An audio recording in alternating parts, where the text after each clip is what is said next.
is wrong, it's hateful, it's spiteful, and it don't even make no sense.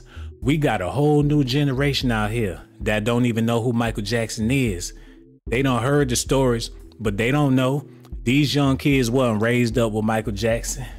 All them biopics they did back in the day can't relate to what's going on in the new world. The Jackson family want to change your mind about Michael Jackson. Y'all believe he only had little boys for friends.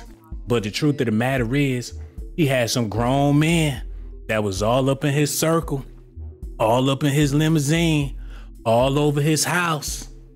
He had some grown men he was dealing with in the entertainment business that don't want to get exposed. Now, they finally got an A-lister to go along in this movie, allegedly. They don't hire Will Smith. And he got a vendetta. Chris Tucker about to get exposed. His nickname was Christmas because he always had a present for Michael. Chris Tucker always tucking him in. That's gonna be exposed as well. Steve Harvey done messed up. He said that Will Smith did a punk move when he slapped Chris Rock. Well, he about to do a punk move in this movie as well. Steve Harvey just don't know what's coming down the pipeline. This movie ain't due till 2025. Will Smith got a whole lot to prove, and the Jackson family glad to have him on board, allegedly. Michael Jackson's nephew thanked Will Smith for slapping the doo-doo out of Chris Rock, because Chris was cracking all different types of jokes about Michael, comparing him to R. Kelly. Now everybody about to get their revenge. Angela Bassett said that Nia Long can't act. Now Nia Long about to get her revenge against Angela Bassett and play a better role as Katherine Jackson. The whole family gonna rejoice. And it's a possibility that Will Smith gonna take this role more seriously than he did any other role. We gonna talk about it. All this news is alleged allegations, speculations. Y'all gonna have to let me know how y'all feel about this in the comment section, man. For all the people showing me love, I want to show y'all some love right now and let y'all know that y'all appreciate it. Look at this, man. We got Maya Ray, Nevin Reed, Lady K25. We got Faith in the building, Sidewinders. Who else we got? We got Brian M kicking it. So much love for y'all. And best believe we about to get back into this news. Now, y'all need to listen. We done had about 15 Michael Jackson biopics. And the only A-listers we had was Angela Bassett and Terrence Howard before he even became famous. So now they about to turn it up a whole nother notch. Steve Harvey and Will Smith been beefing for years. And Steve making it seem like Will Smith the only actor to ever kiss a man in the movie. But the truth of the matter is, it was Steve riding around with Michael Jackson, going town to town, spending all this quality time with this man. And now is the perfect time to tell this man's story. They about to put it all out there. Every last one of them rappers that wanted a collaboration with Michael Jackson, y'all need to know what they had to do to get it. You couldn't get close to Michael if you wasn't willing to be friendly with this man. And Steve took him to church. And when he took him to church, he told everybody that he was bringing Michael Jackson to church. Will Smith speak on when he first met Michael Jackson, and it was a zesty situation. Now that this documentary is coming out, people scratching their heads like, what's the real deal between Michael and these people he had in his life? Was they friends or no? And that's why my question for everybody is, did Michael have any real friends in Hollywood? Or was they just trying to bag up his stardust? His mother is still sad at the fact that all them people that claimed to be his friends wasn't there for him when he was doing bad. Y'all need to listen at this. Reggie, run that back. The first and only time I ever met Michael Jackson was at the BET Awards. And I wanted to meet him my whole life. And I saw him like from across the room, but he was just too far. And I was like, God, I just couldn't get to him in the crowd. And I'm like, the day is going by and I'm like, yo, I'm about to go this whole award show and I'm not gonna meet my idol. I was like, I gotta meet Mike. So they call me and they take me back and I'm about to present my award. and I see him, and he's across the room, and I was like, a path. And I was like, oh, I'm about to meet Mike. I'm about to meet Mike. And then all of a sudden, you see the crowd start to go into a little bit of a frenzy. And my security comes over, and they grab me like, we gotta move, we gotta move. Damn. This man got the most dramatic Michael Jackson story you ever heard in your life. He was ecstatic to meet this man. They had to tackle him and get him out the way, because if he would have got closer to Michael Jackson, y'all know his lips would have touched Michael's lips. Listen at this, y'all. You know, Mike was in a lot of trouble, man, and he had a publicist named Ramon Bain. And me and Mike was cool over the years. I always hung out with him and talked with him, and, you know, and like, I was the only one that ever called him the N-word and stuff like that. I just talked crazy to Mike, because, you know, he needed that, you know. He just, hey, man. He said he was the only one to ever call Mike the N-word. That's how close they was. They would spend quality time together on the regular, day in and day out. So now that they making this movie and they want to change the narrative and let y'all know Mike wasn't involved with no little boys. He had men well above his age, men older than him, men his same age that he was really close with. But the thing is, they got to answer the question about Michael Jackson's sexuality, since there really ain't no women they could put up in the movie. They ain't about to put Elizabeth Taylor or Diana Ross or nobody like that and make it sexual. How can a man live his whole life and not be interested in nobody sexually, man? So that's where Steve come in. And they saying Steve was an extra when he was doing the Smooth Criminal video. People ain't peeped that. Y'all see Michael right there. And look who that in the background. They've been kicking it for a long time, and these secrets about to be revealed. Y'all gotta see this. Reggie, go on, play that. Hey, I got no time for that. So, one day, Ramon called me and said, Steve, Michael want to talk to you. I said, what's up, Mike? He said, man, I need to go to church. I just want to go to church.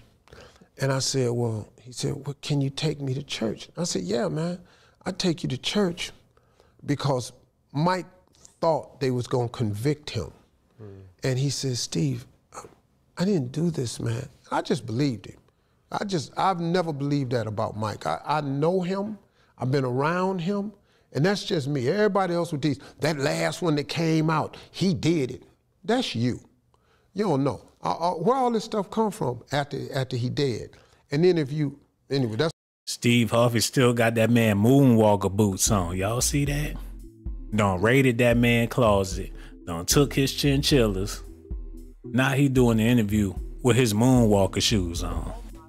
Do y'all call that a friend? He called up Steve because he needed to go to church. He basically told that man he needed Jesus. So what the hell they had going on to make Michael want to go to church? What Steve had that man in there doing? What was the friendship really all about? You figure Steve is a man of the Lord. And if they kicking it, why would Steve be calling him the N-word, peer pressuring him, got him doing God knows what? It's all gonna be in the movie. And Will Smith happy as hell that allegedly he gonna be the one playing the role of Steve Harvey. Had the nerve to call that man a punk, but you the one having sleepovers with Michael Jackson. This is Will's time to get his revenge, y'all. Steve Harvey has broken his silence on the infamous Will and Chris Rock fiasco that took place during the Academy Awards. Harvey, who has a keynote speaker at a Georgia State University event this past weekend, took a moment to shoot down the incident in which Will Smith slapped Chris Rock. He called it a punk move. He also admits that As an undeveloped Christian, his reaction would have been a bit different than Rock's. I'm a Christian, but I'm really undeveloped.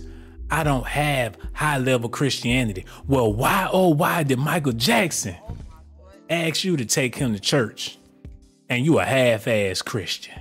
What you had Michael up there doing, man? And if it wasn't them boys he was with and you don't believe he was with them boys, you ain't never said nothing about Michael Jackson being with no women.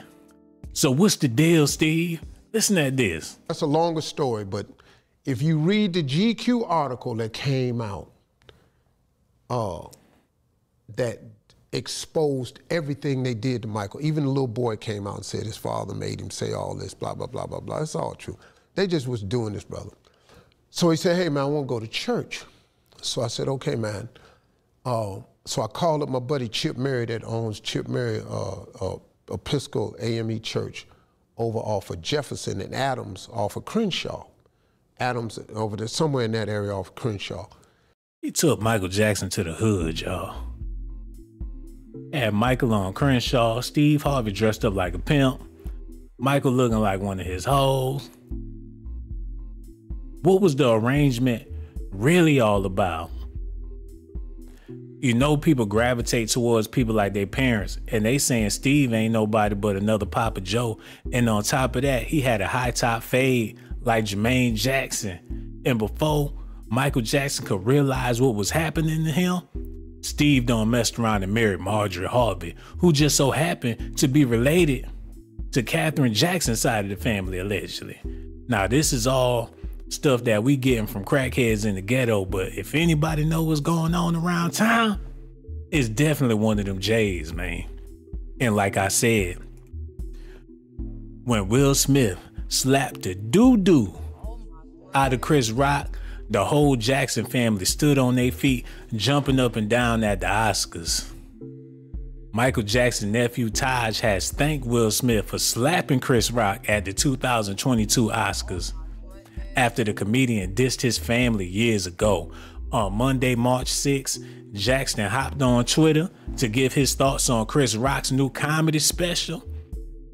In his routine, Rock took aim at the late king of pop and several other big-name celebrities such as Elon Musk and Megan Thee Stallion. According to Taj, Chris Rock's special was nothing but another form of bullying, and he's had enough of it, especially when he cracks jokes on his deceased uncle just minutes into the show. So now, the casting is in. It's a lot of people that's about to get exposed, including people within the Jackson family. So y'all gotta stay tuned. This movie don't come out till 2025. And you know, nowadays, if they produce a movie, it gotta have a zesty narrative in it. They not about to put out no heterosexual Michael Jackson movie, and at the same time, they ain't about to have him sleeping with no kids. It's a whole bunch of unanswered questions. Now these celebrities nervous. And it's a possibility after this movie come out, Steve Harvey gonna get canceled, along with a whole lot of other people that was dealing with Michael at the time. Look at this, man.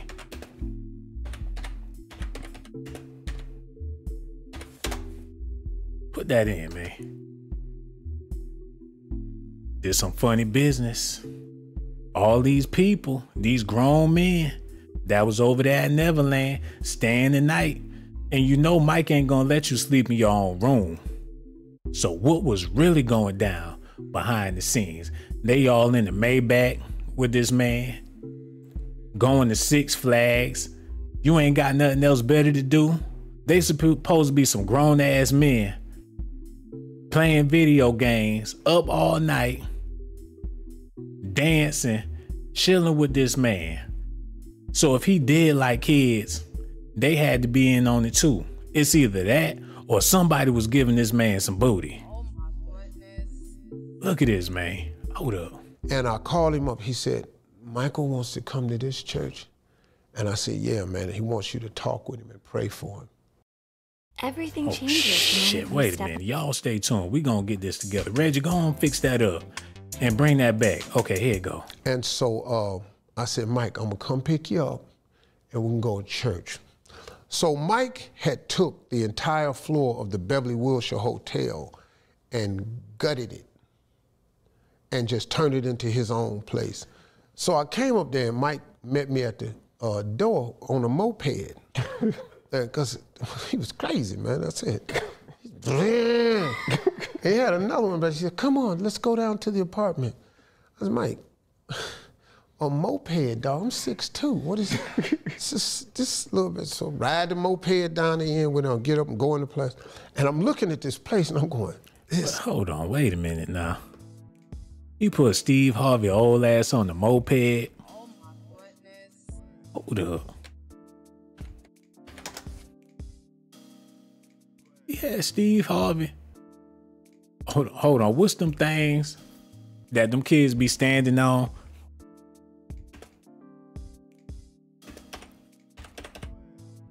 What's them shits called? I forgot the name of them. Where they be standing on it and they be riding around. He had Steve Harvey on one of them. I can't even believe it. Hold up. It's incredible. He done gutted the whole floor and just made it his apartment. It's incredible. So I'm in there, man, and I said, Mike, we gotta go to church. It's black people. We gotta go now. You know, we gotta get parking and everything. I said, Mike, did you tell anybody you was going to church? Oh no, I wanted it to be a secret. I said, okay, cool. I told Chip Mary, man, we get in the car. No, first Mike goes to get dressed, and he comes out dressed, and I went, Mike, you got on? They said that he replaced Bubbles with Steve Harvey because he like his Mr. Potato Head, man. He got Steve running errands, coming to scoop him up, take him places. How much money was he paying Steve Harvey to do all this stuff? They gotta talk about this in the movie. And they know they gotta talk about it because this stuff is all public record. And they can't get no D-lister to play Steve Harvey. Who they gonna get? You think they gonna hire some old man out there that ain't never act before to put the big mustache on and play Steve Harvey? Especially when Steve close with Chris Rock, close enough to say that Will Smith did a punk move, but at the same time, he's supposed to be friends with Mike.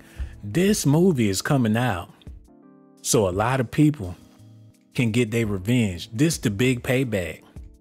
That's all it is.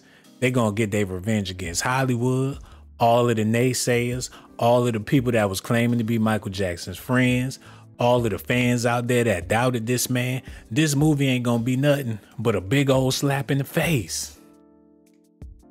Hold on, y'all. Y'all gotta see this.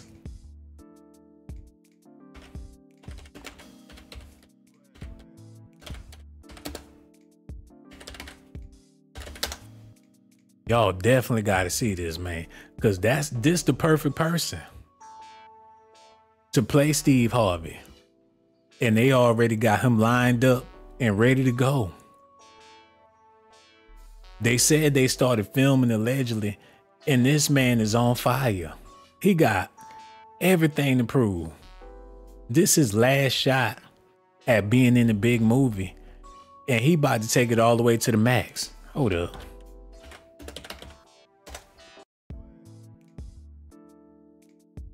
He got them lips ready too.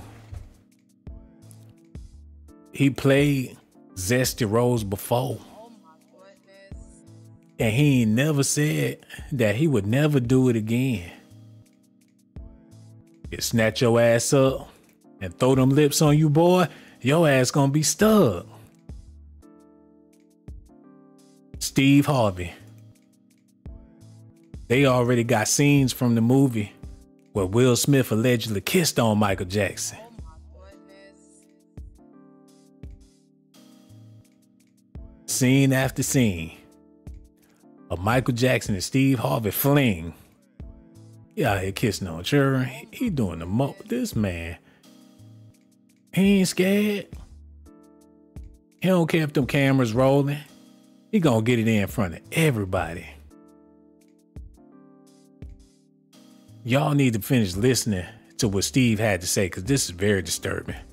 So where you going, man? What is this you wearing? What's the matter? This is my suit. I said, what you dressed like Captain Crunch for?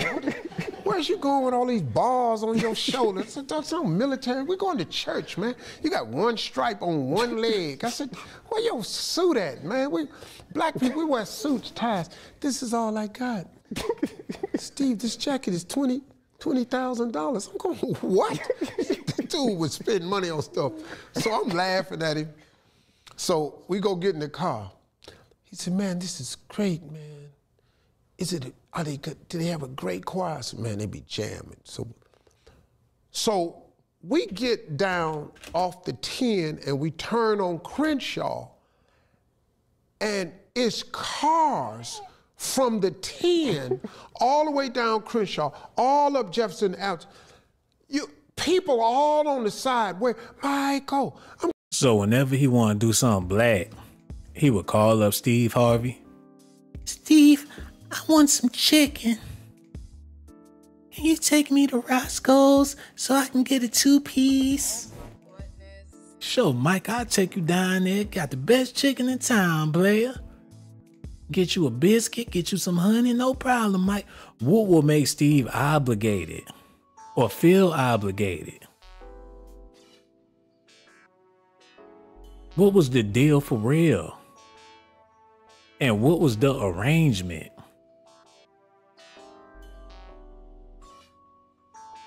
He showed him off. Y'all want to know what I think it is, man? I think that Mike was trying to get his black card back. And he probably paid Steve just so he could hang. It's either that or it was something strange going on, cause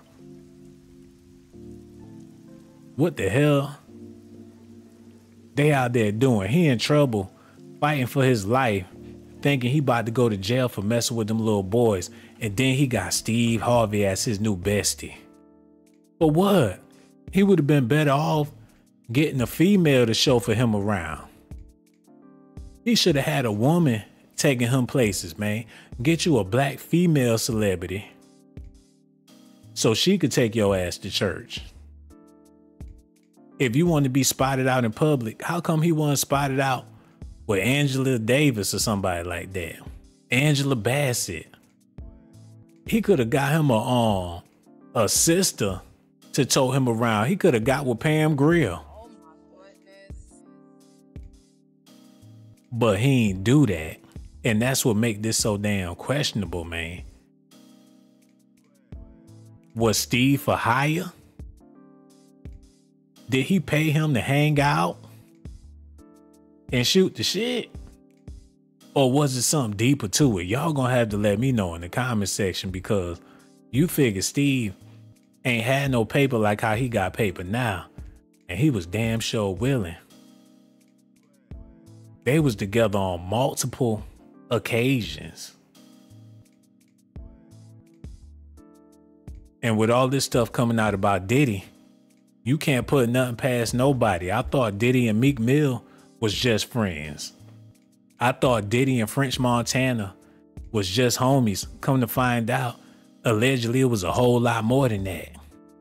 And I ain't trying to push the narrative that's something fruity going on, but if they talking about this movie want to change your mind, anything sound better than him being in the bed with a 12-year-old.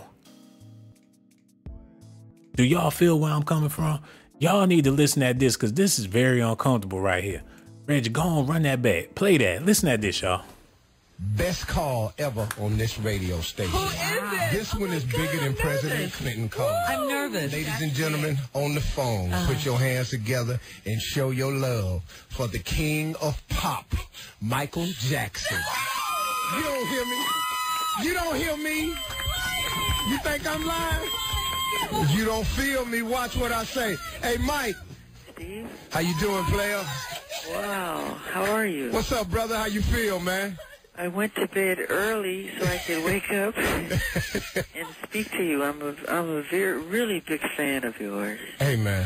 Like I told you, I saw your show the Kings of Comedy. Right. And you did a sketch about the Titanic, and I thought that was one of the funniest things I've ever seen in my life. Incredible. Michael and I met. My trailer. Yeah, this year. He invited me. On Rock My World. Right. Live and still.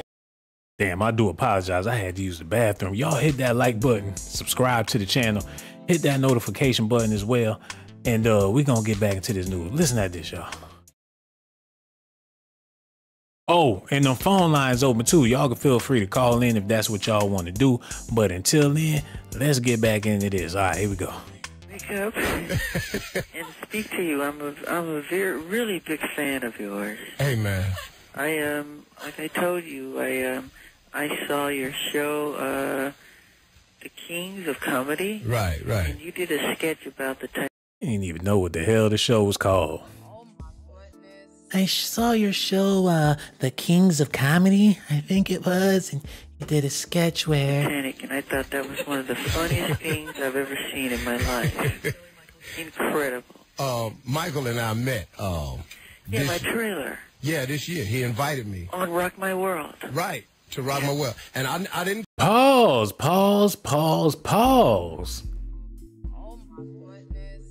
They met in the trailer on the Rock My World tour. How ironic, man. Hold on.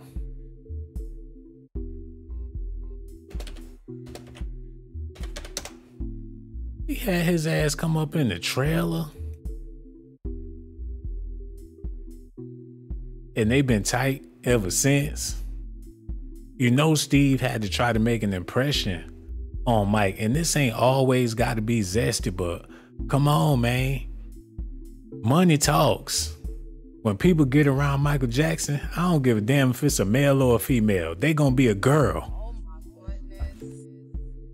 With all that paper this man got, and Steve was struggling, going through divorces, ain't had no hit TV shows, he trying to make it. What was the proposition? You know what I'm saying? Hold on, listen. Come on the air and tell anybody because I considered that, just a private thing between us. I didn't go out and go, man, I was in Michael Jackson trailer.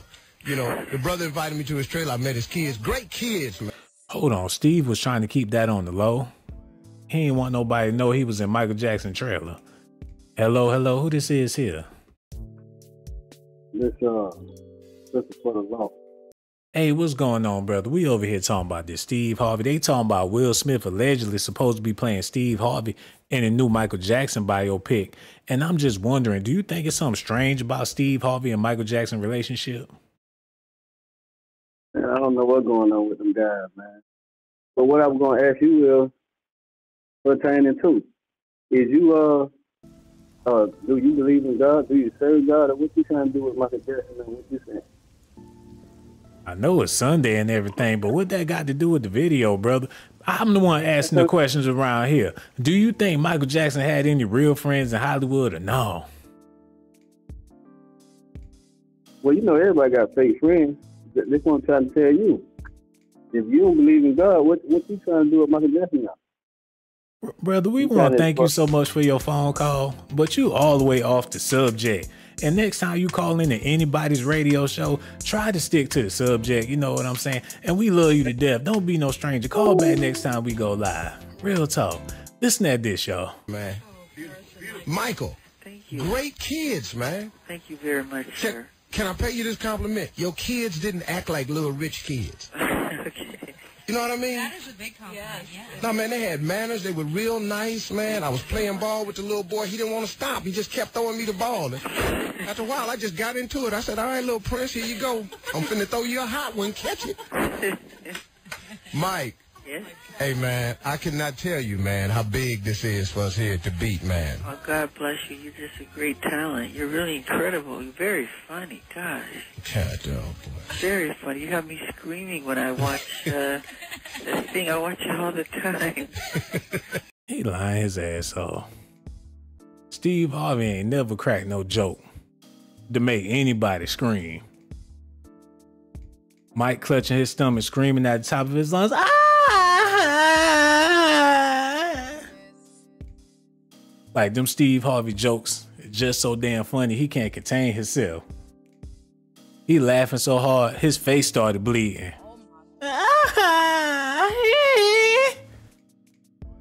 I find that very hard to believe. He had niggas for hire. That's what I'm starting to think about this whole situation. He was paying people to make him look normal. Like he do kick it with black people. You don't get no more down to earth than Steve Harvey. If you want a brother that everybody love, somebody that any and everybody could relate to in the ghetto, I know I'm cracking jokes about Steve, but I love Steve Harvey, man, because he's a relatable, down to earth brother. He represent the black community well. You can't call Steve no sellout, regardless of how much money he got. If you want to get in good graces with black people, hell yeah, you need Steve Harvey on your side. Who gonna go against Steve? Especially back then. His ass show up to the Apollo. You can't get anybody to host Showtime at the Apollo. We talking about a place where they boo you off the stage if you don't come correct. Hold on.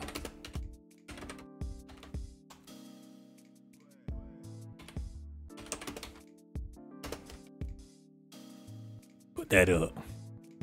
This man was the host for the longest. That's a hard thing to do. It don't get no blacker than that. If you want to get in good graces and in good standings and you don't want your black card revoked, they couldn't have Wayne Brady hosting Showtime at the Apollo. Can you imagine Tiger Woods or somebody hosting the show?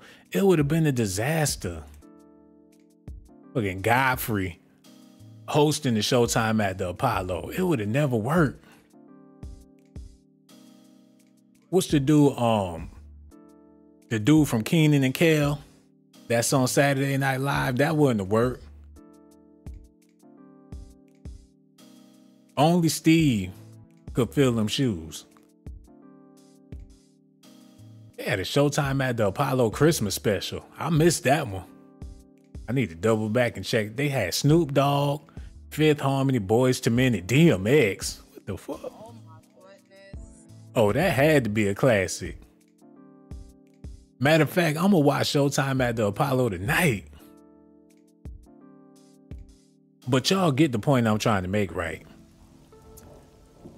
Hold up, go back. Play that. No, play that. This dude is funny, man. We was having a good time in this trailer, man. Just one of the really nice people, man. Really nice people. Hello. Who this is here? Hello? What up, though, Sean? This Slim from 313 Detroit, my baby. Oh, that's what it is, homie, calling all the way from the D, man. What's on your mind today? I noticed you was talking about this Michael Jackson biopic, and Steve, you going in on Steve Harvey? Yeah, man, they talking about Will Smith you stepping going up. on in on Mr. Ed Mouth-Ass Steve, huh? Yet again. Hey, bro, the question is, do you believe Michael had any real friends in Hollywood, or do you think everybody that was around him, he was either paying them or they was using him to be around? I feel like they was just using him to be around. Damn. But I'm going to say this, right?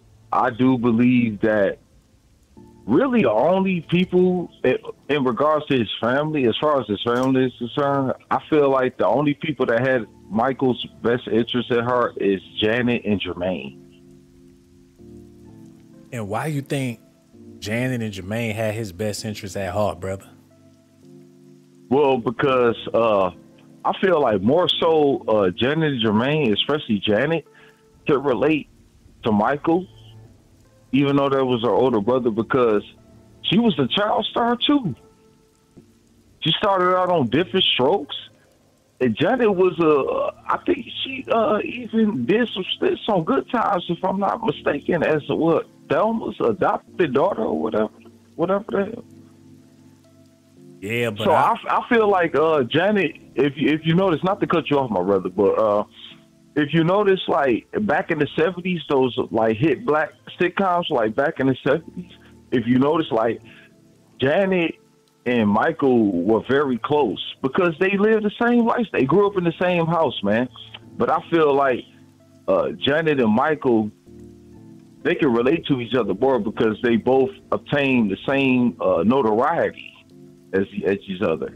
They just happen to be opposite sex, if that makes any sense, right? Yeah, it's all good till Janet started going platinum and started stealing his thunder, and he got competition. Mike went triple platinum. He went quadruple platinum. Yeah, but he was known as the youngest, you know, relevant Jackson member, and when she became the youngest relevant Jackson member, that's when he felt like he needed to distance himself from the whole family to continue his shine. I guess you could RIP to both. What's their daddy name? Gerard Jackson or whatever the hell?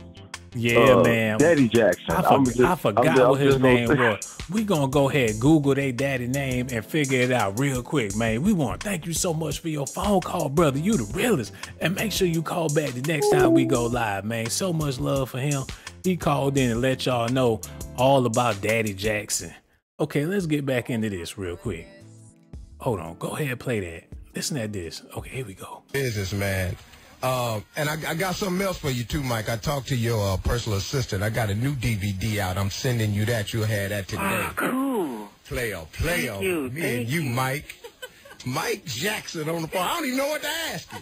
Hey, Mike, I got one for you. Yeah. Hey, man, let me ask you this question. When you were performing on the 30th anniversary special, did you have an emotional moment when you and your brothers was on stage? Because it was this moment during the performance where you kneeled down and you stayed there, and your brothers were looking at you like, okay, Mike, come on. Well, was that real, dog? It's always real, and I take that moment and I pray not to cry, and I usually do, you know, because everything goes back to me from, you know, conception, you know, to us when we were little babies and children, and now to see, you know, all of these, you know. The whole conversation is awkward. They whole friendship or whatever they had going on was very, very strange, man. Hold on. And I can't wait for this biopic to come out. Because if they really trying to change people's minds about Mike and they want us to look at him in a different light and they want us to have sympathy for this brother, the only thing that's going to make sense is if he was involved with grown men. Because they ain't going to be able to convince me that he was involved with no grown-ass women. And if he was, who was they? And how deep did the relationship go? Look at this. They want us to believe that he was romantically involved with Brooke Shields. She looking like she got the fakest smile in the world. Did he have to pay for people to be his friends? They got to explain every last bit of this in the movie. And that's going to be a hard thing to pull off. We don't already seen what it was like for them growing up in Gary, Indiana. We don't seen the talent shows. We don't seen all that stuff. We seen the ass whoopings. Ain't no way they gonna redo that all over again for the 15th time.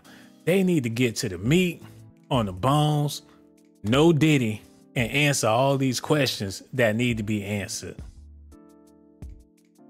And if they do try to convince the world that Michael Jackson had a heterosexual relationship, what good is that going to do for the modern times? People don't want that. People want to get straight to the zest. Hello, who this is here? I'm back. It's pussy for the law.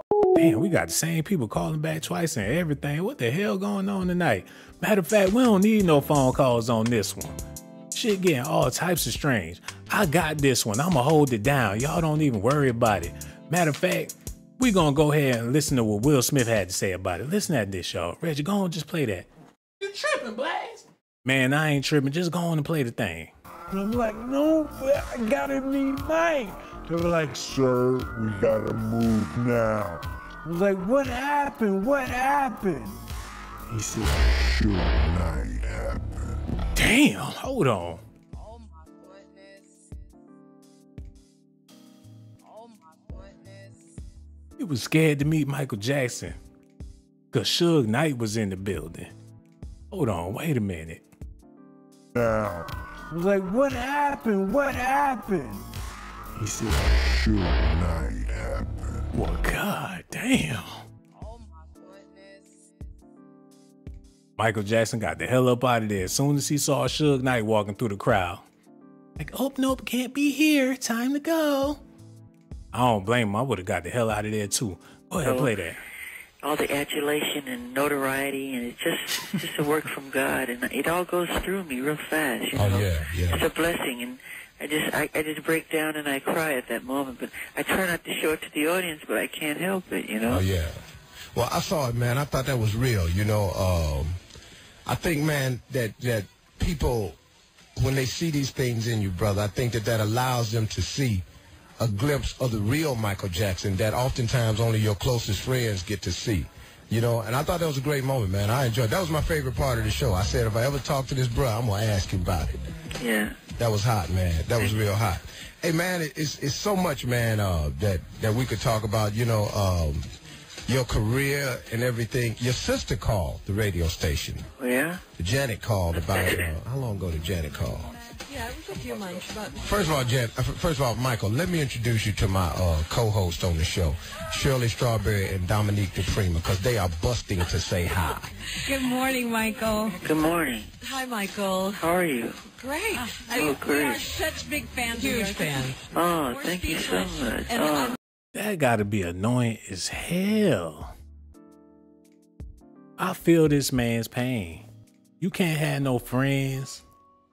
Everybody clout chasing. Nobody sincere. And I'm not saying that was the case with Steve Harvey. It's a possibility that Steve was very sincere.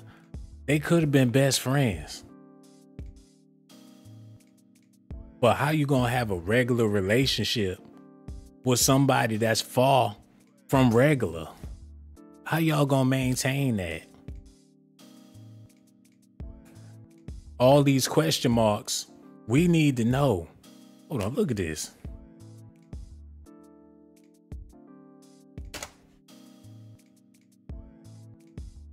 This man had a relationship with Dick Gregory.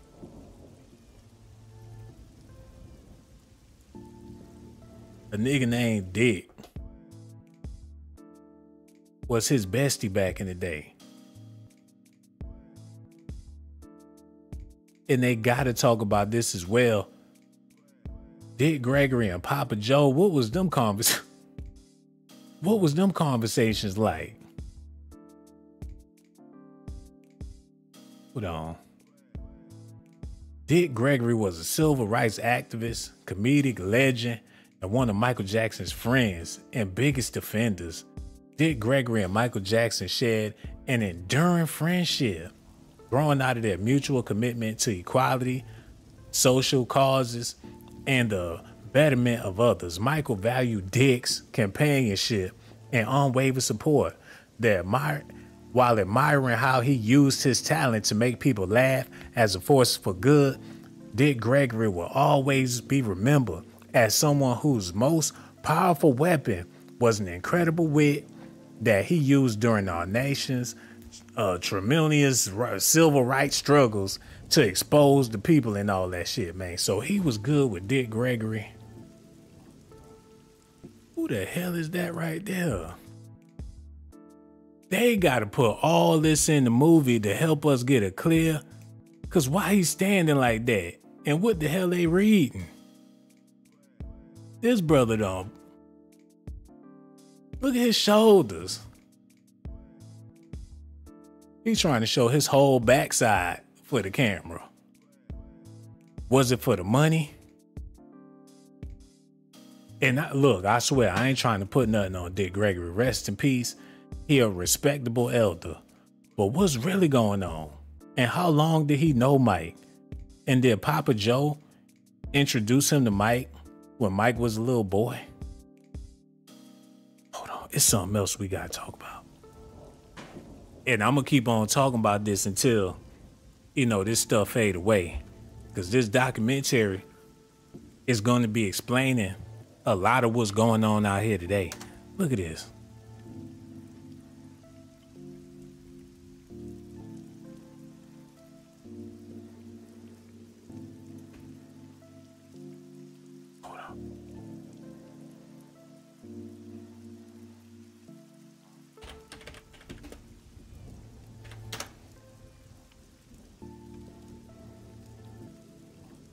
No. Okay, this is what I'm trying to get to. Because they were saying that Joe Jackson was doing Michael dirty and passing him along to businessmen or whatever. Hold on.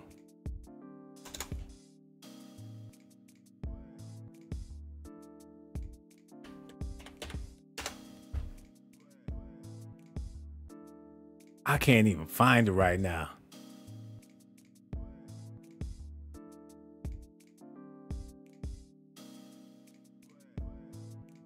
Bro dished dirt on Jacko. Jermaine shopped the book on Michael. So he was writing the book about to tell all of what was going on from their childhood, man.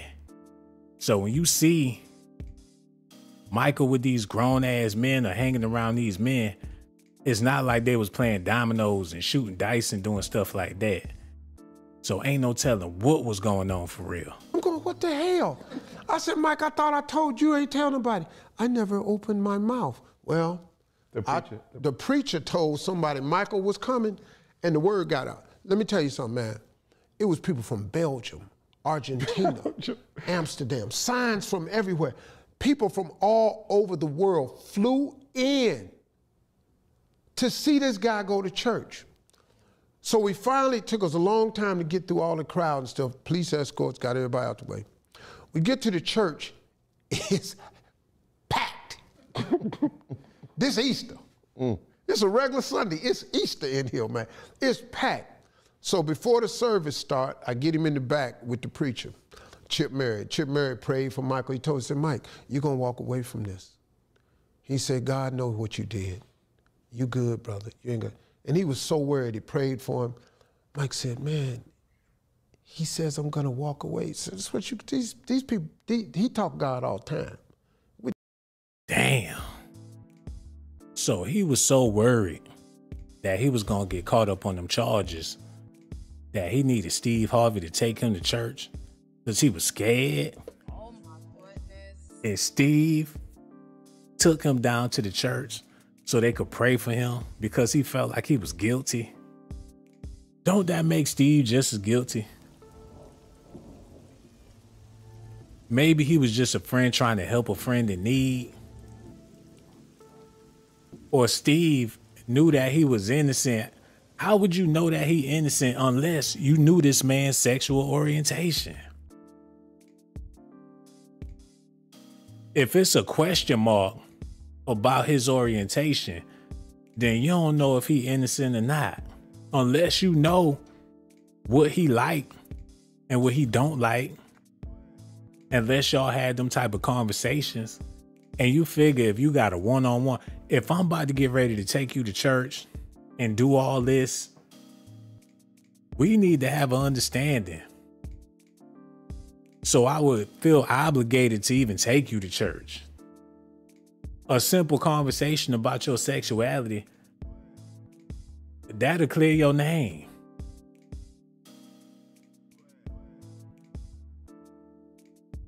I know this sound crazy, but y'all gotta let me know, am I wrong, man?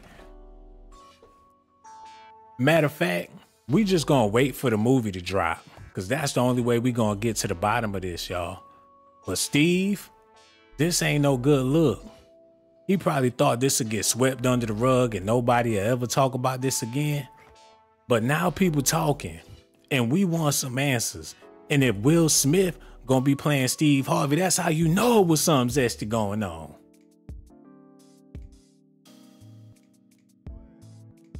His arch nemesis done stepped up, allegedly to play his role. And y'all know if Will gonna be on the big screen with Michael Jackson, ain't no way they gonna be able to keep their hands off of each other. He couldn't even sit next to David Letterman and keep his hands off that old ass man.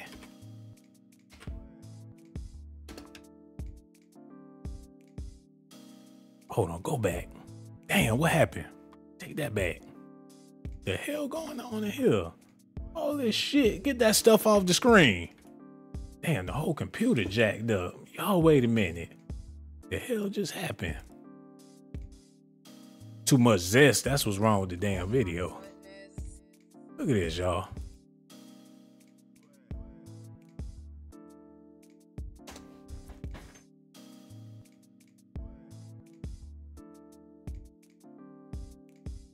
He be kissing on old niggas, young niggas, boys, girls, women, him, shims, you name it. He kissed that man dead on his mouth. Shit. Y'all already know what's about to happen.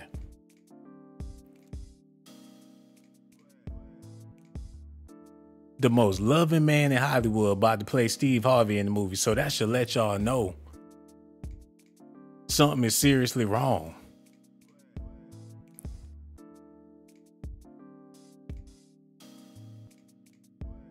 Damn.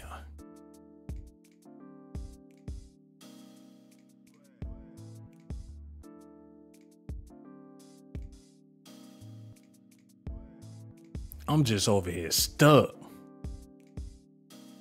And I don't want to think nothing like that about Steve. But you just never know nowadays, y'all. Okay, go ahead, play that. With this black church, man. So we went and they had a seat for us in the middle. And we sat down. And boy, this choir came out and they was jamming. And Mike's hair was in his eyes and Mike was just sitting there just rocking, man. He was getting it, man. He said, "This is great, man. This is great. Oh my God.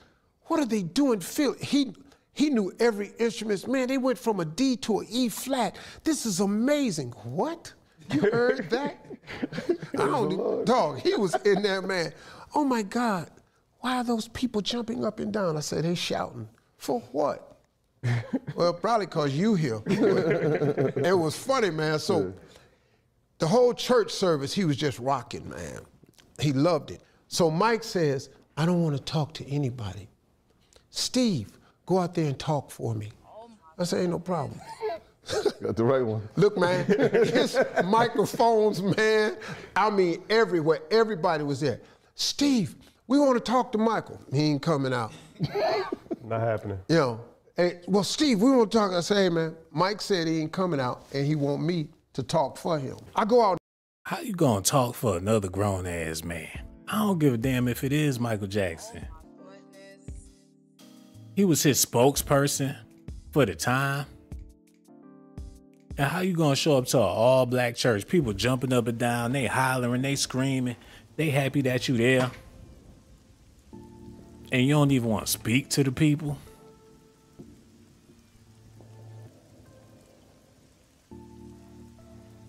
"Steve, go out there and talk for me." "Okay, no problem, Mike. Whatever. Yes, a boss." "Okay, boss." Steve got his ass up, went out there, and spoke on Mike's behalf. He must have was paying him some M's for that. Some M's. Whatever you want, I could make it happen. You want me to... He was basically his chauffeur the whole time. Now, I know a lot of y'all confused out there. Let me explain to y'all why I made this video and why this stuff makes so much sense. Reggie, get that thing set up. And show them exactly what's happening here. Put that in there.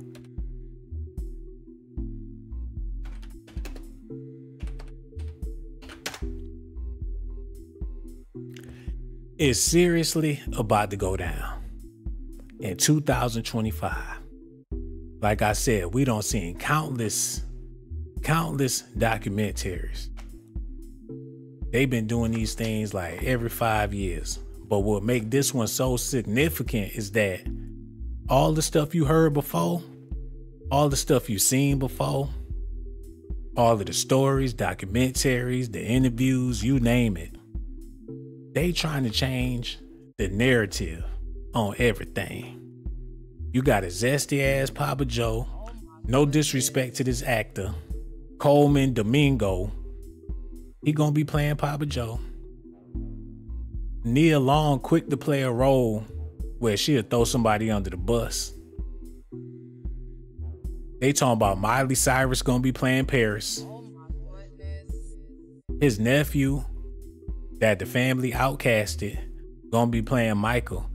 And they ain't making this movie so it can be a failure. The zest is already there. So when you hear these rumors about them bringing in people to play the people that was Michael Jackson's friends when he was still alive, it's a lot of explanations that need to be explained. So seeing how Steve Harvey was his chauffeur, took him to the church, hung out with him, played with his kids, they got this old tight relationship. How tight was the relationship really? Because if Steve was around Mike and he was allegedly doing them things he was doing, that makes Steve just as guilty. Unless Steve had some women go over there for Mike, they got to put that in the movie.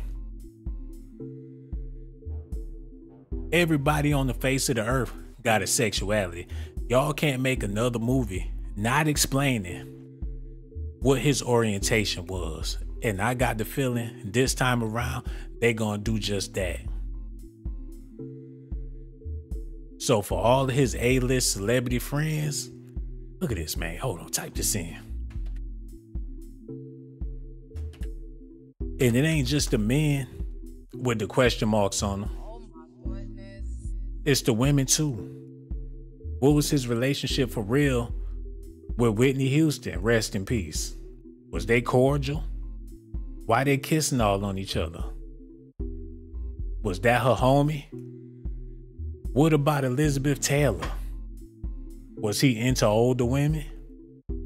Or was they just friends? What about Macaulay Culkin?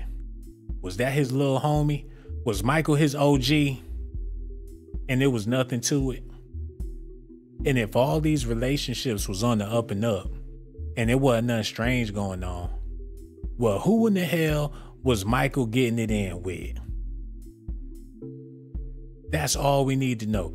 If they want to change the narrative, that's the only way they're going to be able to do it.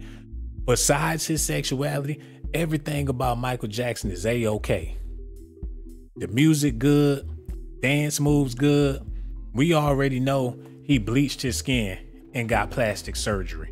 We ain't got to talk about that part. It's only one missing key to this whole saga. What was his relationship like with Emmanuel Lewis? Was they cool? And if they was cool, that's cool. What was the deal between him and Donald Trump? Was it a business relationship? Was they building houses and stuff together? And if that's the case, that's absolutely fine. Ain't nothing wrong with having professional relationships. But who the one that was giving him the cookies? Was it really Brooke Shields? If this was really a thing and they was together, America wouldn't have been having that for real. They would have canceled his ass. If they really thought that Mike and Brooke Shields was a thing, he wouldn't have been selling all them records like that. They would have boycotted his ass a long time ago. What about him and Cher? Was that his boo thing? He damn sure got a grip on her, but a lot of people say she was a he allegedly. So hold on, what the hell? Oh my goodness. He straight squeezing on her booty, y'all. Is that Diana Ross? She put her mouth on his mouth. Hey, Steve might be off the hook, but they damn sure gonna have to talk about it. They was romantically linked. Damn.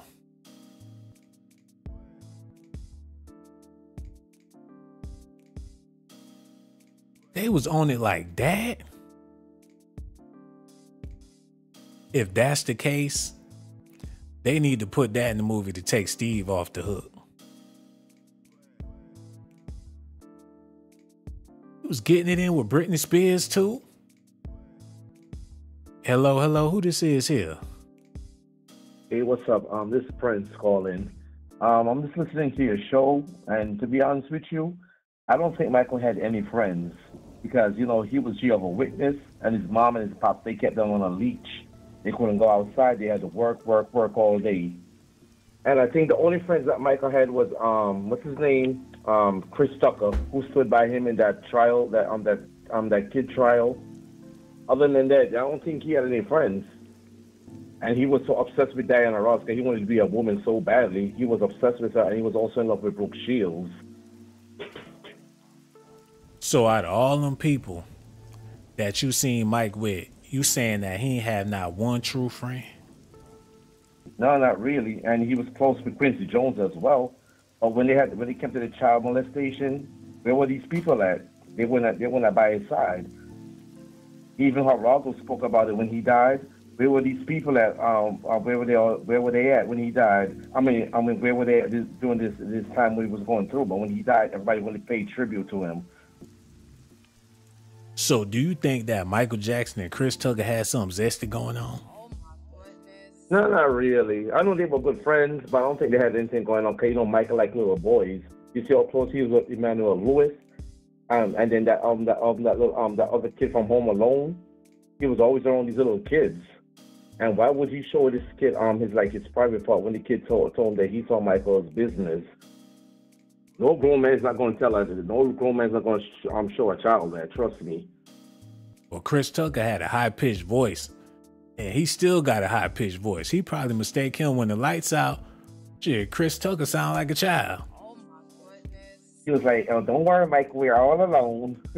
You just never know, man. What you doing, Mike? Oh, don't touch me there, Mike. Hold on, what you doing, man? He probably took full advantage of Chris Tucker when the lights was out. Who knows? Because as you said, we weren't there though, and you know that kid, he paid this kid $20 million to go away. So I'm thinking he did something to that kid because number one, if I didn't touch you, I'm not going to pay $20 million if I didn't touch you. He had Michael Jackson there when he was filming Rush Hour, and they was eating Chinese food together. Well, you know, Michael never had a childhood life when he was young because they were Jehovah's Witness. They never had any friends. And if you notice the Jackson 5, the original movie, you know, when that girl was calling for Reevy, or when it was calling for Reevy, who was this family's going to stay together and blah, blah, blah. And Angela Bassett said, you cannot keep these kids on a leash. They're getting older in life. They're very good-looking kids. But you think that girl ran off and got married to that dude, and all the other boys found those other girls, so they wanted a life for themselves. Their mother taught them, like, wait till you get married to have sex. Nobody ain't waiting that long. We don't know when Miss Right gonna come along. Their hormones were raging, so they went out there and did what they had to do. They did what they had to do. So you saying when Michael went through puberty, his hormones was raging, and he went out there and found a girl on his tour? I think Michael's a virgin because look at those kids that he has. I never seen their mothers nowhere. I never seen them to speak about who their mothers are. Like Blanket, who is his mother? And the other two, who are their mothers? I hate to say it, them kids look like vampires. You got Chris Tucker, Tevin Campbell, and Michael Jackson's son all together. Now, if that ain't zesty, I don't know what is. Hey, you never know. You don't ever know what's going on behind closed doors. Who knows? Joe Jackson probably was pimping his kids because his daughter is out there saying that their father used to come in and feel them up at night. I don't know how true that is. But who knows? I just said, like, this movie come out, there's a lot of stuff that they hide in. I mean, they should put it out in the new biography movie. They should put it out. Everybody has skeletons in their closet. You know what? You hit the nail on the head. Everybody got skeletons on their closet. So why would they go through all this work, putting this production together, just to paint a narrative that everything was all good, and we know it wasn't. I'm talking about the lead actor in the movie. His father, his mother had a baby with Randy Jackson, then turned around and married Jermaine Jackson, and then had him. So he know that his family jacked up. You know, they keep it in the family. You know, they want to keep the money in the family. They don't want to, like, nobody out there getting the money. Everybody's living off Michael's legacy. If you notice, when his hair got burned on it, he cut the whole family off completely. That's when he went and got that home in that Neverland place. Yeah, man. It's going to be a sad story either way, man. But I'm waiting to see how it go down. We just going to have to wait and see. If they really going to put Steve Harvey in the movie as Will Smith, it's going to be bad, man. And we appreciate you so much for your phone call. Don't be no stranger, brother. Make sure you call back the next time we go live, man. I appreciate his phone call. Real talk. And like I said, these all rumors, allegations, speculation. They ain't about to put no Will Smith in no Michael Jackson biopic. But if they do, they need to let him play Steve Harvey. Get a little get back, a little payback. Talking about his Oscar slap was a punk move. Will Smith need to get in that movie and put his tongue in Michael Jackson's mouth just to make Steve Harvey mad. Y'all gonna have to let me know how y'all feel about this in the comment section. I got so much love for y'all. I'm about to take my ass to sleep. It's been a long weekend. Hold on, we got another phone call. Oh shit, I'm gonna take this last call. Wait a minute. Hello, who this is here? This Pounds from Cincinnati, bro. What it do? 513, stand up. Oh, what's up? We got the brother from Cincinnati in the building. What's on your mind, brother, man? Well, you know what? You was talking about, do you think Chris Tucker and Michael Jackson had a zesty relation? I do. I believe that wholeheartedly. Not only, well, with Chris Tucker, I noticed whenever he do a stand-up, he always got a Michael Jackson story. He always got to imitate the Michael Jackson dance, you know, lift his leg and slap it. He too zesty with it. So that's making me believe something was going on. Then I believe Eddie Murphy. Eddie Murphy. Shit. Yeah, you can't leave out Eddie Murphy. You know, whenever they was together, I mean, they was shoulders and shoulders. I thought they was related for a minute. You know, so I think something very suspect. And there's quite a few black guys, man, in Hollywood that's zesty as hell. But who's short, you just got to pay attention, bro. But Chris Tucker, hell yeah. Because, you know, Chris Tucker, he was going with an old girl that Music Soul Child used to kick it with. Not Erykah Badu, but the other weird one. He was kicking it with her. Nobody never knew about it. But something went down with Chris Tucker and Michael Jackson in his mansion or whatever. Damn, you got me thinking Eddie Murphy and Michael Jackson, they real close, and they say strange. Man, they got, look, if you look it up, bro, they got zesty moments with Eddie Murphy. It was one dude that claimed she was with LL Cool J. Damn. Big husky zesty dude. I mean, if you want to be zesty, it's okay, but damn, and to be stocky built, you can't run from that, bro. If he gonna get it, you can run all you want, bro. He gonna get it. You gonna get zestified, trust and believe me. And he said LL Cool J was one of his biggest ones. Him and Eddie Murphy. Look it up. But to get back what you saying, did Michael ever really have friends in the industry? Man, nah. I don't think so. You know, people come in your life for a reason, whether it's financial, make you smile, whatever you can do. I think he had them type of folk.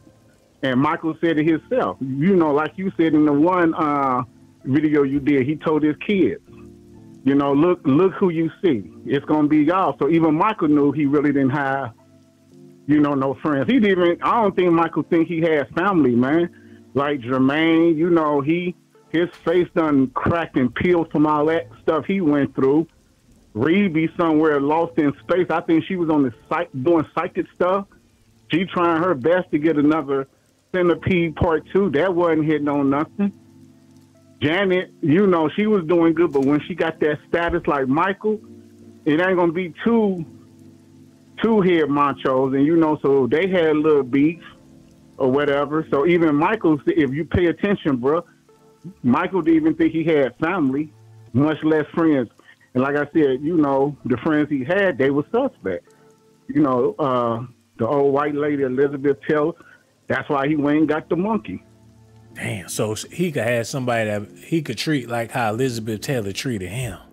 Yeah, right. You know, someone different. Like, he looked at Elizabeth Taylor like he really wanted his mother, but Miss Katherine, like, she didn't really do her job. Like, all them ass whoopings, you know, you got to remember, Joe would just beat your ass for no reason. You know, he'd just wake up swinging. You know, and she never did nothing, man. So, you know, Michael, I think he respected his mother, but I ain't never heard him say anything about, yeah, you know, in mine, when we was about to get our ass whooped, drop kicked and all of that, she came and said, no, don't do that. I don't remember no interviews like that, bro. So he was close to his mother, but on the other hand, I don't think she could have did what she, you know, she didn't speak up. But then again, the year like this, she could have been getting, you know, getting tagged or whatever. Because Joe didn't give a fuck. You figure all them years of abuse, they be looking forward to that shit. She probably get her some ice cream and sit real close to the wall. Exactly. After you done got your ass whooped so many times, it becomes, you know, non-voice. You used to it. It's you know, entertainment. Now you at the point. Yeah, so you at the point what is gonna set it off. So you might say good morning, shit. I don't like the way you said it. Like, why you putting emphasis on the good, bitch? Like, it's over. Come here. What? That's it. Well, they're in the studio making a song about it. To give a blind eye, she had to be thinking to herself, well, shit, that's what they needed it. You gonna get it. Exactly.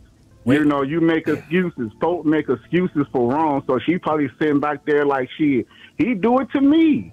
But if it's gonna bring in these duckies, this money, y'all shut the fuck up and take it. And think about this too, man. She had what, 10 kids? You need a disciplinary around there. So she couldn't be the one beating all the ass. She was happy as hell Papa Joe was handling that business. Yeah, that was his only job, like, is to beat ass. Now, I don't know if he hit the girls or not. I don't know. But I think Tito got his ass good. You can even look at Jermaine and tell he done had some ass whoopings.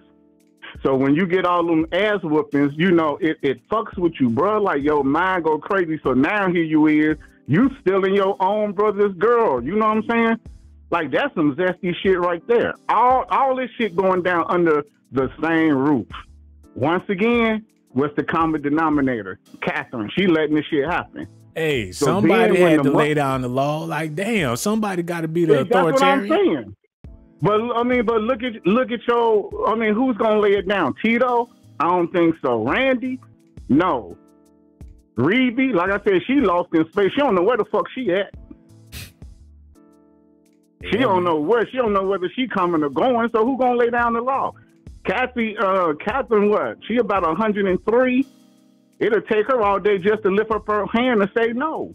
Shit, by the time she lift up her arm to say no, shit, everybody sleeping with everybody. Everybody getting plastic surgery. Somewhere, bro, let me kick a little knowledge to you. Somewhere in Indiana, there's a landfill with all kind of plastic shit. That's the Jackson's body parts, bro. Damn. Milk cartons and shit, spilled plastic spoons and forks and shit. That's the Jacksons. We don't need another motherfucking bio. If you're going to do another one, then tell it all. Don't tell the shit we already know. Like, tell the good shit. Like, for real, what was...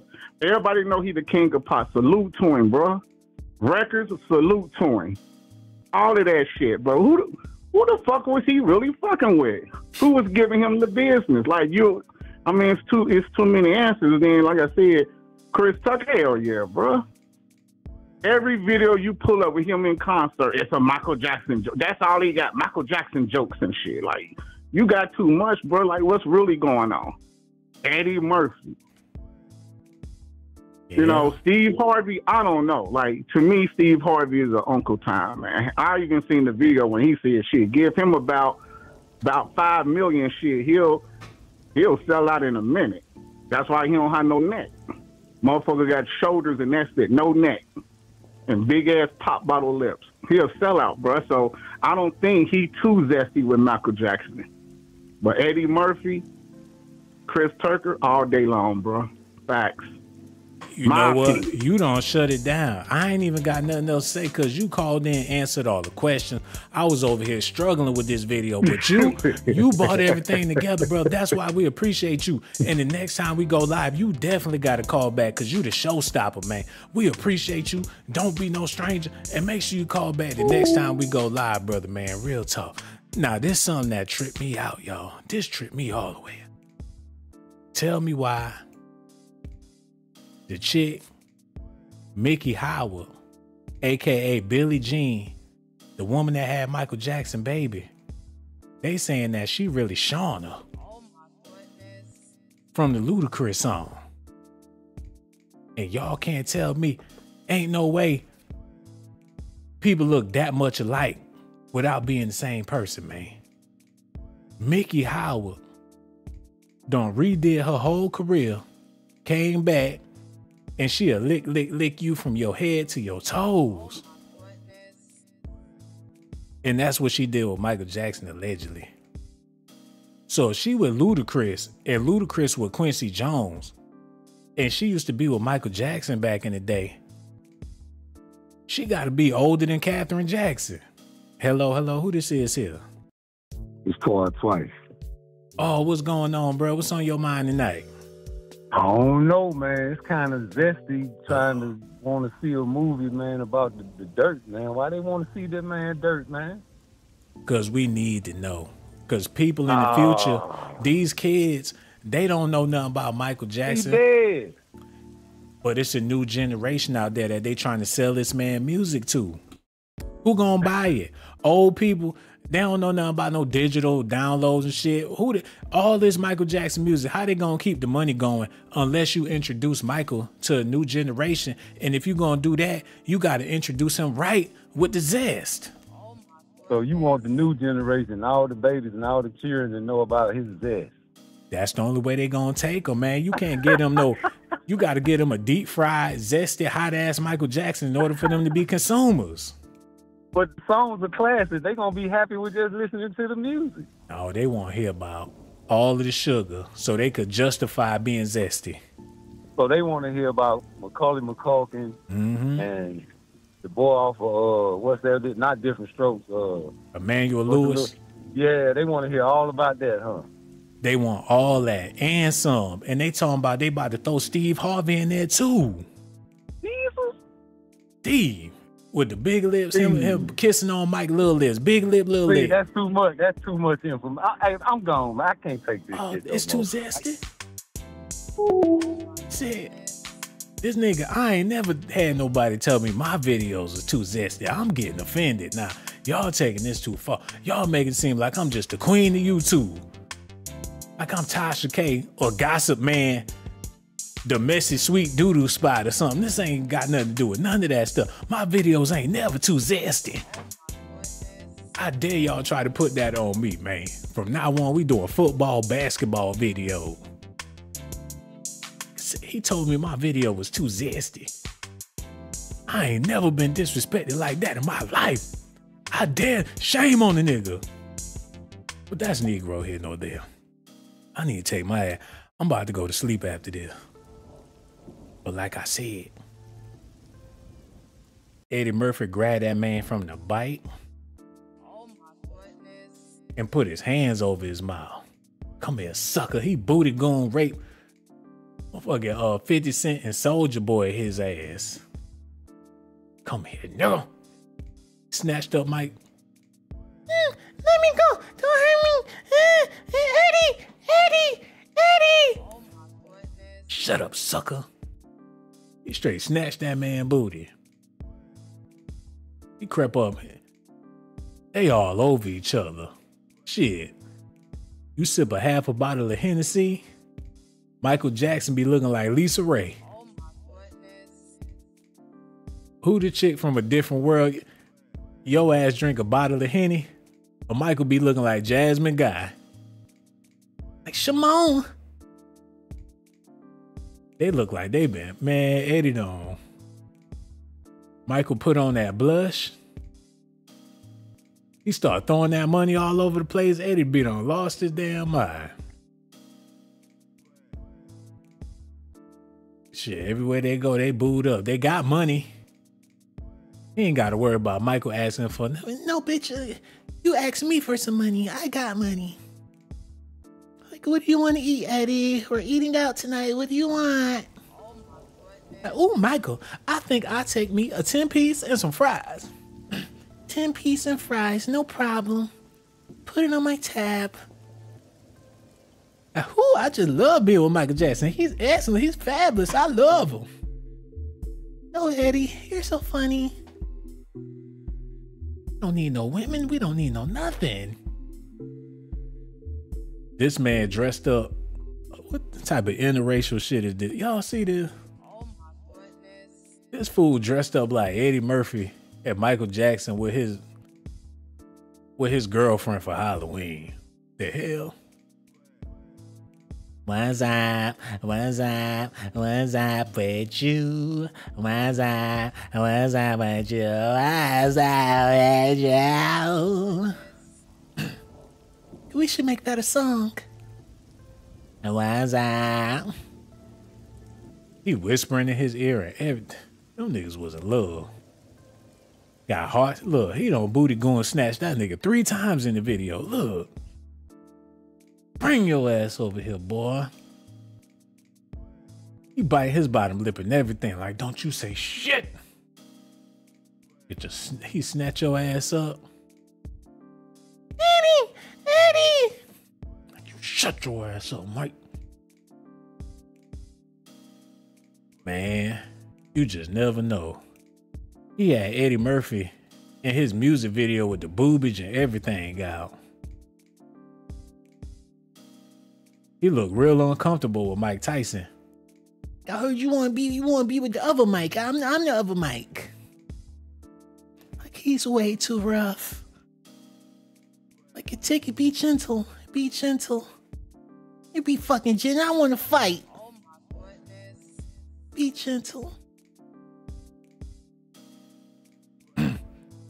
They said Michael Jackson knocked his ass out. That was his first KO. Ever since Mike knocked his ass out, he been losing fights ever since. I told you I'm not weak. I used to fight with my brothers. Jermaine and Tito taught me how to fight. I destroyed that man's confidence. Got OGs coming straight out of jail. I'm Quincy Jones' nephew, man. The other Quincy. Hold on, y'all.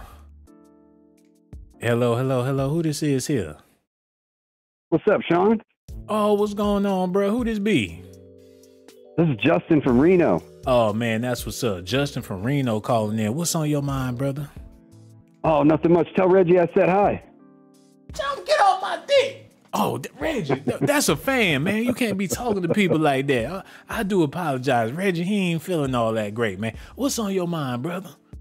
Oh, nothing much. So I'm just trying to figure. Are you? We're on your live right now, right? Yeah. Will Smith and Steve Harvey, right? Yeah.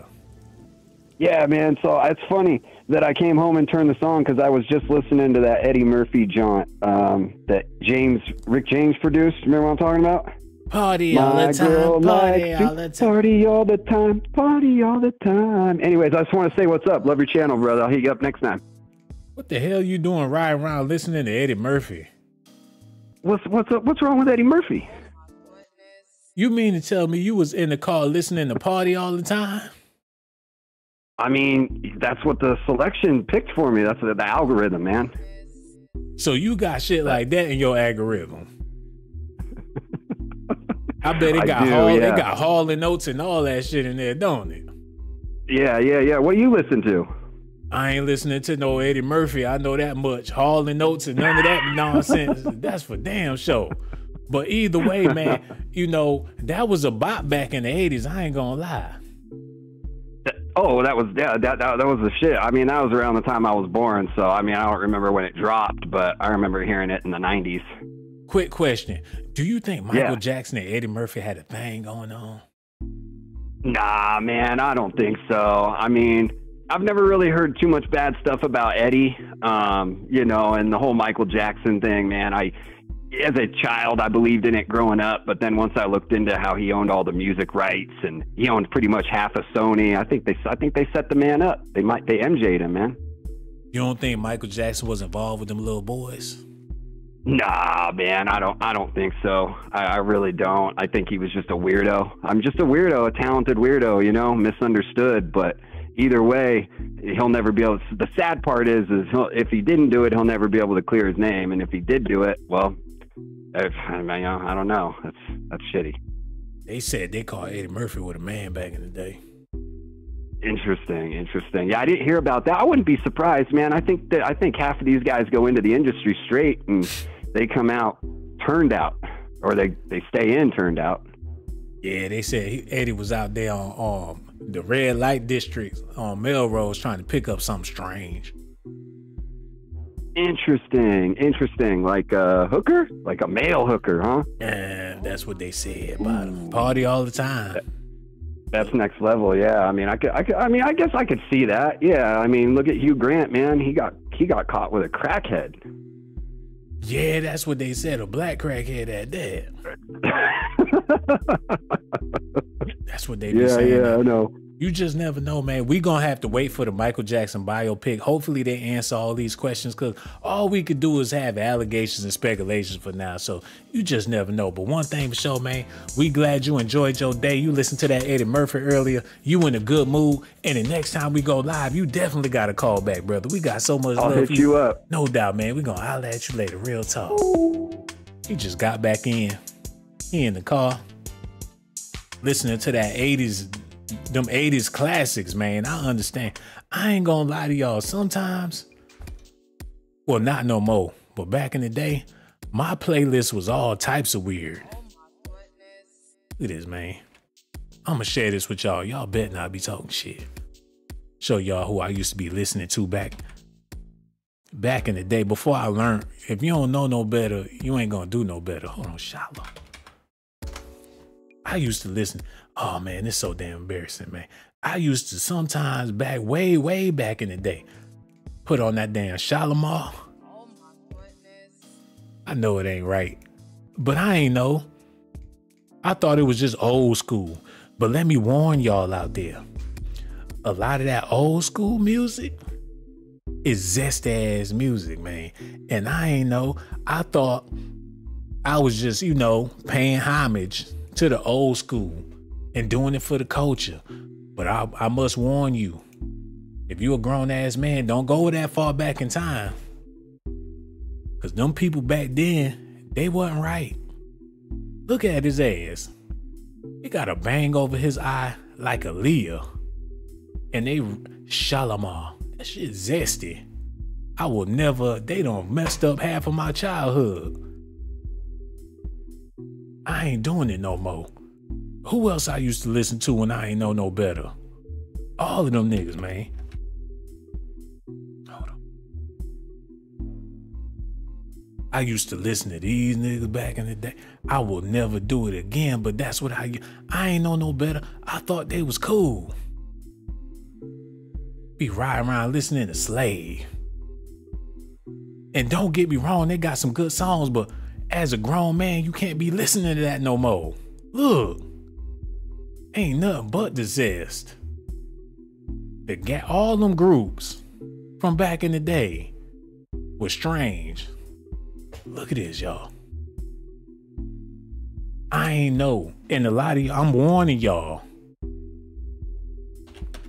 You can't be doing stuff like this as a grown ass man. I was listening to Houdini. You don't do that no more. Who else? See this. And I warned you, don't y'all be listening to this shit, because you gonna be caught up in the world of zest. Ow. Don't do, all you youngsters, don't do it. Leave it in the past. Don't do it. It's gonna mess up your life. Hello, who this is? Oh, okay, they hung up. Yeah, y'all gotta be careful. Cause y'all be thinking y'all paying a tribute to your African American roots But that's the furthest thing from the truth. R&B, love, all them groups. They was all zesty. Look. Y'all, don't y'all turn that shit on. Turn them computer love and all that stuff. Turn it off. This shit electrocute your ass. It's zesty. Zap. You touch that CD, your ass gonna get stunned. Y'all better leave that. Look at it, look. Don't y'all listen to this nigga no more. Unless you want to be zestified. You in the mood for some old school, you might want to reconsider. Look at his ass. The Black Pee Wee Herman. Talking about that some good ass music. No, it ain't. You gonna be walking around with a twitch. I ain't gonna do it no more. Done messed up the lower half of my life. Oh, look at this nigga, man. Like, what time is it? Oh, look how he looking at his watch. All this shit was zesty. And this right here, hold on. Look.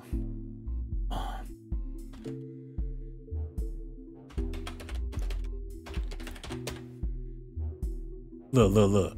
Now this, and I hate to say it, but this the reason why you got all this zest out here. This the reason why you got these men out here confused, man. Cause I ain't going front. I grew up listening to Michael.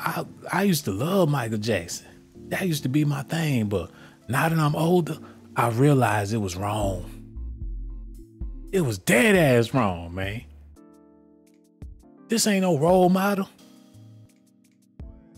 Not for no young black males. And this ain't no disrespect to Mike, but y'all gotta be careful. Your ass gonna wake up with a bang hanging over your eye. Your ass step out the door with a Superman curl in between your eyebrows. Y'all youngsters, don't y'all go back down memory lane. Y'all gonna be stuck. Hello, who this is here? This is Sleepy from Chicago, Illinois. Oh, what's going on, brother? What's on your mind tonight? Man, I love your station, bro. And I try to get my inner circle to get off into this because ain't nothing worse than not believing what you're hearing and seeing. Real talk, bro. Ain't nothing worse than that. And one more thing I want to say, bro. No matter how many billions, I want your opinion on this. No matter how many billions of dollars you got, it will not make you that white woman or that white man. Damn. It all depends, man. You know, some people embarrassed about black people. Let me ask you something, bro. Do you see these TikTok videos and these Snapchat videos where you got brothers and sisters dancing, looking all, they be up and down the street, they just be dancing, moving all crazy, looking all, don't you think that's embarrassing? Man, look, I retired last year. Man, riding the bus back and forth to work, you looking at 13, 14-year-old girl talking about sucking pussy and sucking dick. That's crazy. Bruh, it's crazy for you to be talking like that on this podcast. So we thank you so much for your phone call. What's wrong with him? Already sound like Africa Band Bottom and can't even keep a straight conversation. Hello, who this is here? Oh, man. Yeah, what's going on? Who this be? Pete. Oh, that's what's up. What's on your mind, brother? I was just calling to tell you, back in the days when I was about 5, like back when Thriller came out. Mm-hmm. That shit scared the shit out of me, right? Mm-hmm. And I wasn't really feeling Michael Jackson. Mm-hmm. And but fast forward a week later, Michael Jackson was at at a record shop signing autographs in my neighborhood. Mm-hmm. And my brother handed me a piece of paper and told me to go get his autograph. I was really kind of scared. But I crawled underneath all these girls and stuff that was all screaming for him. I go up to him. I ain't say nothing to him. I just handed him the paper. Signed to give it back to me. Put his phone number on there. Oh my goodness. I always thought it was a cool little story to tell all the way until, you know, all that court stuff started happening. That's kind of. Did y'all call him? Oh my goodness. My older brother called. Yeah. But nah, I never did. I never did call. Said that he wasn't there, and about a month later he changed the phone number. I was still scared of him from being Thriller. But he was trying to keep in touch with you. Something. Damn, Mike done slid you the digits when you was a little boy. Damn, how you feel about that, dog?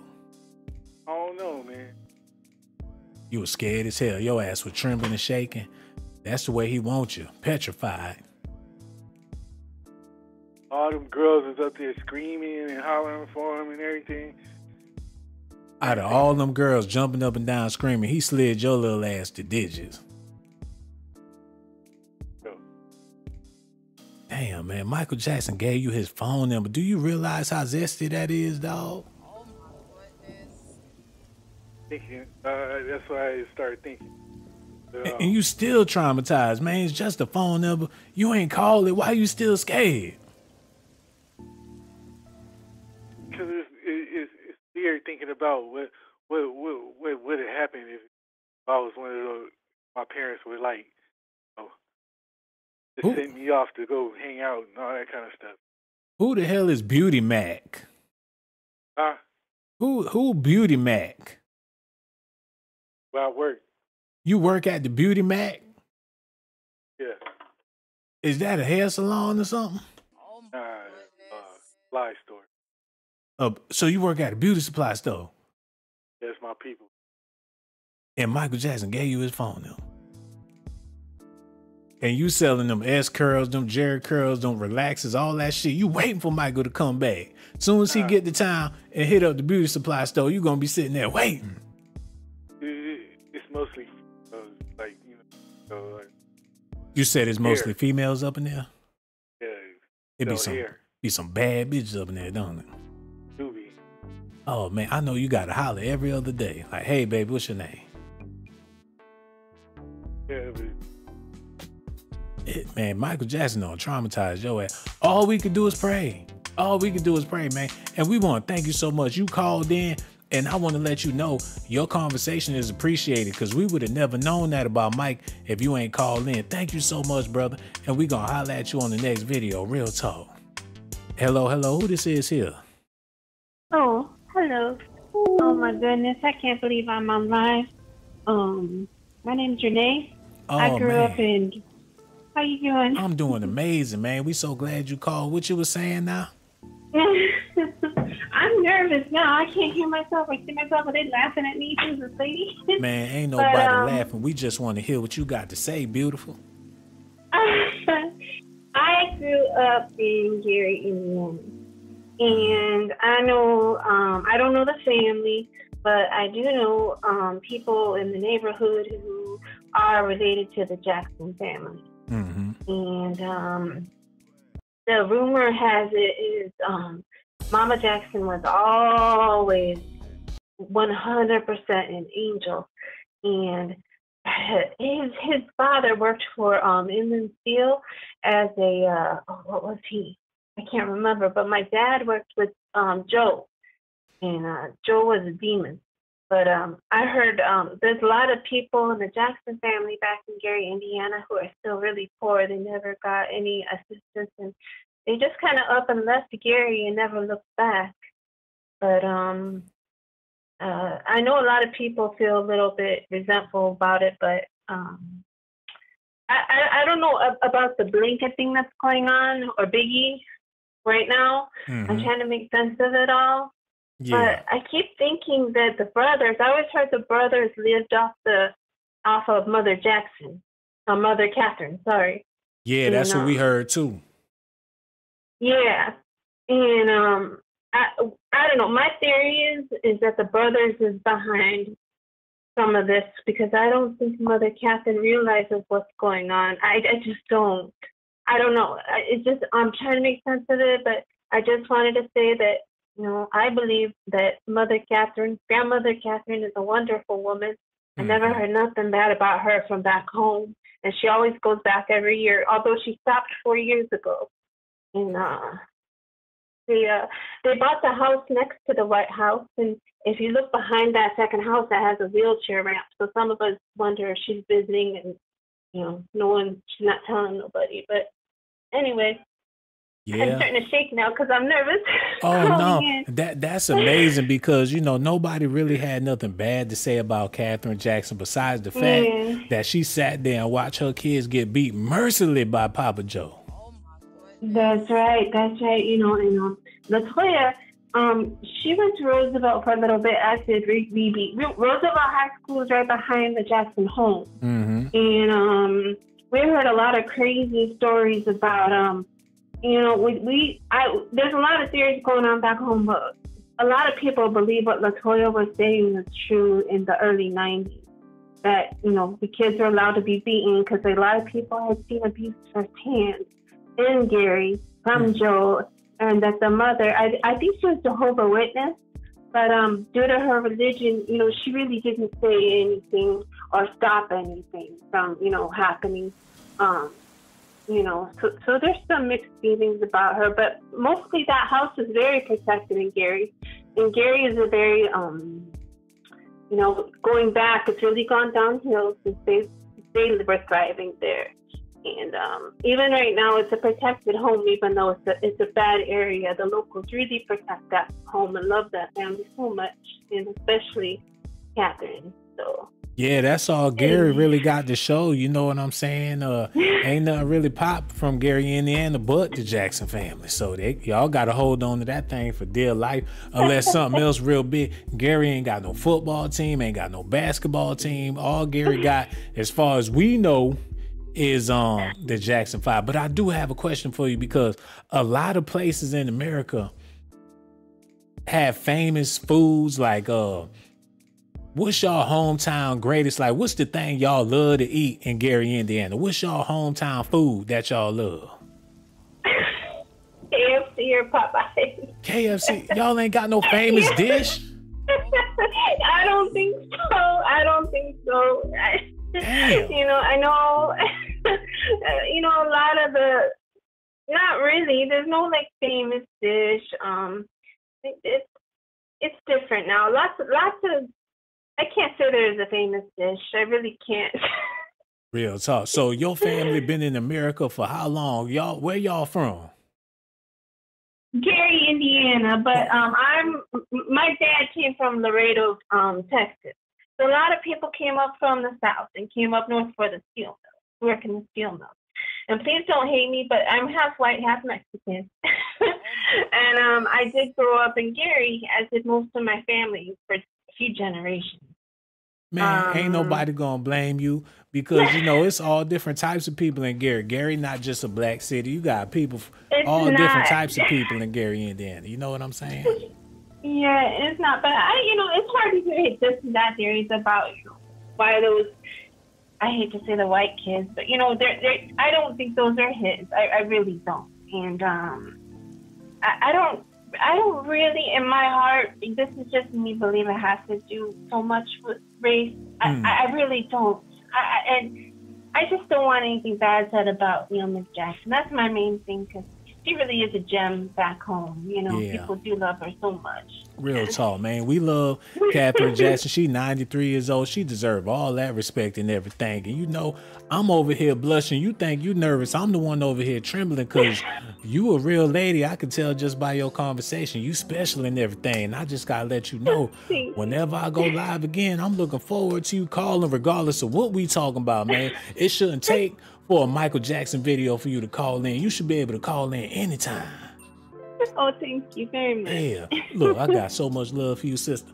And don't be no stranger. We're going to holler at you real soon. All right, now. Okay. You take care. Take care. All right, goodbye. Yeah, that's what I'm talking about right there, man. She said her family born and raised in Gary, Indiana, about 5-6 generations. And I ain't mad at none of that. But listen, y'all. It's embarrassing when you see black people still buck dancing all on social media, man. Y'all think this shit cool. It make me sick to my stomach when I get on TikTok or something and see them niggas juking. Like, don't they know that they stepping and fetching? Maybe they don't know. All these, they be in a line. It be like 5 or 6 of them lined up doing the buck dance. They don't know they be bucking. It's the saddest thing ever, especially in Memphis, Tennessee. What's the dude? His name Famous something. He be buck dancing. He go to the high school and start buck dancing. Hold on, look at this. Crunchy black buck dance. And this is still a thing in the black community, man. You got people out here. They be, look at all them niggas, they be bucking. Juke legends. They still doing the slavery dances. And y'all be thinking like, oh, they just dancing. Yeah, they dancing all right. They be moving it. They eyes be popping out their head. They be moving all funny. It's embarrassing. Grown ass men doing the latest slave dance. Buck dancers, Elliot David, St. Vincent, they still doing the. And I'm talking about they hood famous. Crunchy Black still doing the gangster. They call it the gangster walk. No, that's buck walking. And crip walking ain't nothing but a buck dance too. Niggas, they still out there, but it's so sad. Then they got the kids out there doing, and I know I sound like a hater / Uncle Ruckus, but it is what it is. But that's Negro here nor there. Somebody said he from Louisiana. Maybe y'all know who I'm talking about. Oh, I'm gonna look his ass up, cause you know how you be on Snapchat or whatever, and you just get lost looking at them videos. I'm looking at this shit, and I'm so heartbroken. Let me see if I can find him again. Maybe he was on IG. Oh, bucking ass nigga. Hold on, what's his name? I'm gonna find his ass before I get out of here. Yeah, famous. Oh, let me type him in real quick. This man is the king of bucking. His name. And this got everything to do with Michael Jackson, cause you know he the king of dancing. Famous Amos. Stay tuned. I'm over here half asleep. Y'all gotta bear with me. So funny. And shout out to this brother, man, but he a buck dancing legend. And I like what he doing because he get the people involved and the kids be happy. He get out that damn car. He don't give a damn where he at. You got old men, they hop out in front of the gas station. Hold on, I gotta see this real quick. Hold on, I gotta pull this up. Look, look, look, look. Play that. This man. God. I see this. My man hopped out the oven with the turkey suit. He hopped out the oven with the turkey suit. They in the middle of the street. He hopped out the oven. Hold on, y'all. Wait. This nigga hopped out the oven with a chicken wing in his hand. He threw the dust, he threw it up in the air like LeBron James. That boy get the bucking on you. Ooh, that boy. Oh my God. I ain't never. He in the middle of the street. Man, I'm done with it, man. I'm just trying to let y'all know. This was going on out here. And I ain't trying to hate on this brother. I want y'all to show him some love. Cause he get a whole lot of love out in the street. Famous, so funny. He on IG, he got millions of people following him. And I can't say I don't love what he doing, but damn. It's a sad day to be an African American. He get out there. He show up to your school. Y'all need to see. This the one y'all need to see. And no disrespect to him, but look at this, y'all. He show up to the school. He come in there bucking. Oh no. Oh my God. He did a flip. Them kids about to lose their damn mind. Oh, look. He the man. He the man. He the man. Look. Them kids don't know how to act.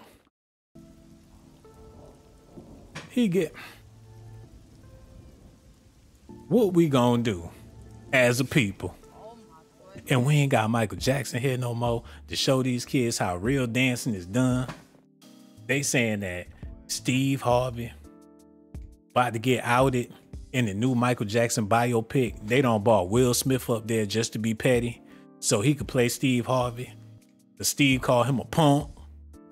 Now he about to show him a real punk and stick his tongue down Michael Jackson's mouth in the biopic allegedly.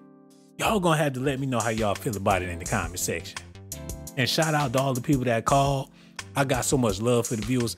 This all entertainment, allegations, and speculations, some shit I made up to try to get some views. So please share the video. And when you share the video, let them know I'm just playing. This is a comedy video. Y'all need to get out y'all feelings. And for the people that hit that Cash App, let me show y'all nothing but love. Ooh, I need to lay my ass down. Lanisha, hit that Cash App, baby. I want to thank you so much. She said, for love you, Blaze, I'll be back soon. Hey, you better be, because I love you to death, Lanisha. I want to thank you so much for that Cash App. You ain't have to do it, but you did it, baby. Subscribe to my channel if that's what you want. Subscribe to my channel if that's what you want. But if that's not what you like, then you must be a